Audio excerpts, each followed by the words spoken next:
And then moving on to our next question, which I think is more targeted towards Doreen.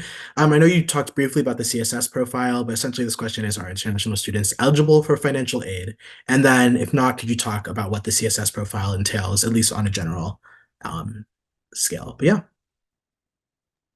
So for international students, as I mentioned, so you do use the CSS profile. And in the beginning, it's somewhat of a long, not really long process, but there are a couple of questions that you need to get through. So for example, they would mainly ask for your parents' income so that they know like if, you know, what scholarship package to offer you based on like if your family can afford it. So they'd ask you questions surrounding that. Also, as well as the support that your parents gave you, or the support that your family contributed over your high school years, so that they know how much have they been paying towards your education, and if the same can be available towards your college education. And then also ask you, let's say, the assets that your parents own. So it's all information about the general information regarding your family's income and if your family can afford that. And even for some universities, they use different application methods. So one is the CSS profile, which is more of a general one, but for some, they have a form called the International Students Financial Application Form, short called the ISFA form. And this one is mainly shorter and compared to the CSS profile, because all you have to indicate is what your parents are willing to contribute. So for some, if 0 is the amount, then don't be scared to put 0 if that's the reality of, let's say, your financial situation. Because for some people, they think, let's say, if you put 0, you may not end up getting a scholarship. But really just, you know, show the real, or rather the reality of what your family can contribute, because that will be in your benefit at the end of the day, so that you can actually get the scholarship package that would match, you know, your family's ability. Yeah. All right, thank you so much. All right, moving on to our next question. How can family members or parents help you within the process? I think having your family's input is very important, and they can help in the sense that like they know you the most because they have obviously lived with you for your entire life, so they could be like, oh, I don't think you'd be happy going this far from your home, or let's think about like the extracurriculars you've been involved in the past couple of years, and how the schools that you're applying to will give you kind of like the same sense that like of what you've enjoyed the past couple of years, so they can just give you guidance with those little things. And when you need input, like, oh, this school has this, but this school has this, which do you think I should choose? They can give you that type of input. So yeah. Amazing. If it's coming from a family perspective of how the family member can help the student, like if you're a parent at wondering how you can help the student, do your own research also. Like do your own research on the universities that you think that your child is interested in applying to.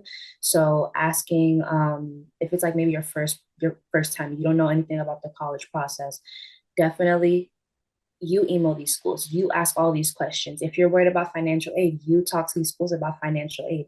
These colleges have an email, they have an email that you can reach out, they have phone numbers that you can reach out to for international, they have an international line as well, and they have a in this, you know, in a state line as well. So again, if you're new to the process as like a parent or an older sibling, or you know, whoever you are to the student who's, you know, about to be applying to colleges, reach out on your own end, coming from a family member or coming from whoever you are, and express that, hey, this is my first time, I need help. Also, you can become very like active in that part of the time, meaning like also reaching out to your child's school counselors so that you can get emails on like opportunities that you can help your student, your child, whoever, apply to and stuff like that. So definitely you can also reach out. Don't leave it. It is a lot for the student to do all on their own. So I would say that I had a lot of help with that because I kind of had like an inside view with like GW specifically, because I actually had like my sister-in-law who went to that school. So she gave me insight on that as well. So yeah. Amazing. Yeah, I think the biggest thing as well, which is a really important thing, is that money is a really important factor in a lot of these things. Scholarships obviously will be really important, but I think just really communicating with your child about what they're planning, what schools they're looking at, and just like what kind of scholarships they'll need to end up having if they want to go to those schools, I think is just a really important thing, both in law school and in undergrad. I think oftentimes it's really important that you just make sure that you are as transparent as possible so that way they know what they can expect when they're even deciding what schools they want to apply for. If they know like they're not going to necessarily have like the most support, then they're probably not going to apply to a school, like across the country per se, or they'll probably try to apply to a school that has a lot more financial aid opportunities or ones that do try to give a need match kind of financial aid opportunity. And for that, I think those are tend to be a little bit more on the top schools, but they often do really try to be as need accessible as possible. All right, moving on to the next question, which I can touch on briefly. I know we have a good amount of questions, so I want to make sure we get through all of them in time. And then, Doreen, if there's anything else that you'd like to add for it, please feel free. Is it more difficult for international students to apply to public universities in the US because some have a difference in financial aid distributed to native and international students, or is it just okay? I think as a blanket state for any public US institution, they have a like mandatory amount of students that they have to accept, one just based on their state. For instance, University of Maryland and the University of North Carolina, I think they have very strict requirements that like a certain amount of students must come from Maryland or must come from North Carolina, which then makes it so that international students have less of a percentage in there.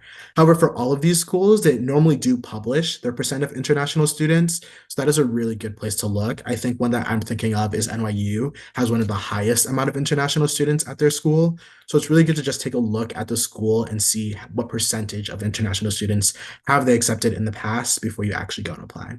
And Doreen, if there's anything else you'd like to add, please feel free.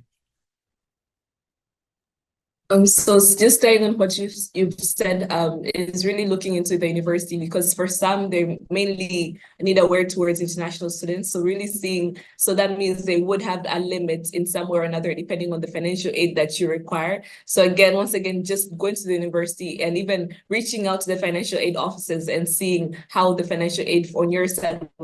I'd say it's really important. Like, don't be scared to reach out to the financial aid offices because they would be your main source of information in case of any inquiries. All right, amazing. And then moving on to our next question, what are some extracurricular activities and projects do you think that will make a 14 to 18-year-old stand out, especially then as an international student? Doreen, again, sadly, you'll probably have to answer this one again, but also if anyone else has any insight into just things that will make someone stand out, please feel free to add. I would say really involving yourself in something that you're passionate about, so your interest, and not really doing them for the sake of, making your application look good. So I'd say having more of a diverse list. So for example, having some, if you consider yourself to be a leader, it's really good to have those opportunities where you can gain experiences, different leadership opportunities. For example, at your school, if you can be the president of your school or class representative. So, having those leadership positions at times can look good on your application. But on the other hand, sports as well can be really good. So if you're someone who really loves doing sports as well, also being able to take some leadership positions in the sports that you play, for example, being captain or, some sort of things like that.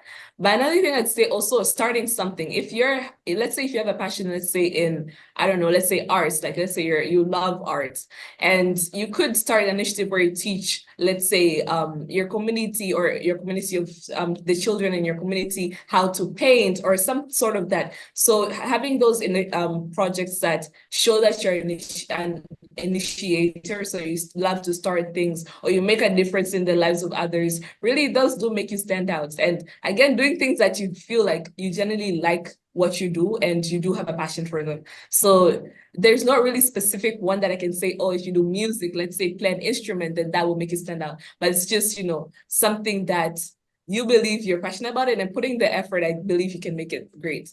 But big emphasis on, starting things yourself. So if you can start I don't know, a project, or do an internship, volunteer at organizations, those are, pretty good. Amazing. Anyone else want to tune in? All right, great. Moving on, somewhat on the same